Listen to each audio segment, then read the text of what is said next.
আসসালামু আলাইকুম। আজকে শনিবার, কিন্তু আমি তোবার সাথে আজকে ওর ক্লাসে যাইনি। আজকে ক্লাসে গিয়েছে ওর বাবা।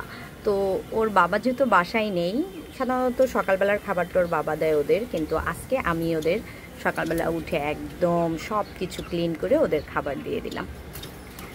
এই হচ্ছে আমার দুইটা টুকটুকি। আমি ওদের নাম আসলেই দেয়া হয়নি এখনও। ওদের হচ্ছে বাসা বুনতেছে কি সুন্দর করে। তারপরে হচ্ছে এই যে এখন কি হচ্ছে, যে এই যে এই দুটো হচ্ছে মা বাবা, এই দুটো হচ্ছে বাচ্চা। আসলে বোঝাই যায় না কোনটা মা বাবা আর কোনটা বাচ্চা। তারপরে আছে তার আগের ছানাটা, যেটার একটা সঙ্গী উড়ে চলে গেছে। তারপরে আছে হচ্ছে আমাদের নতুন সদস্যগুলো। এখন আমাদের সাথে নতুন যোগ হয়েছে এই যে ছানাপোনাগুলো। এগুলো নাকি কিং কোয়েল, ওই রকম বড় হয় না, ছোট ছোটই থাকে। তো মাশাআল্লাহ একসাথে এতগুলো দেখে অনেক ভালো লাগতেছে। তো সব কিছু ক্লিন করে আজকে সকালটা আমি একদম ওদের নিয়েই রইলাম, এই একটা অবস্থা। তারপরে এখানে আছে আমার আরেকটা ছানাপোনা, যাদের খাবার দিচ্ছে হচ্ছে তোয়াহা।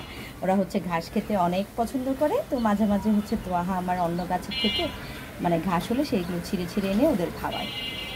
এই হচ্ছে আমার ফাইটার মুরগি, যারা মাশাআল্লাহ ফাইটারের জন্য প্রস্তুতি নিচ্ছে, ফাইটিংয়ের জন্য। আর এই তো আজকে আমার এই ছানাপোনাদের নিয়ে সকালটা শুরু হলো। সবাই ভালো থাকবেন, সুস্থ থাকবেন। আল্লাহ হাফেজ।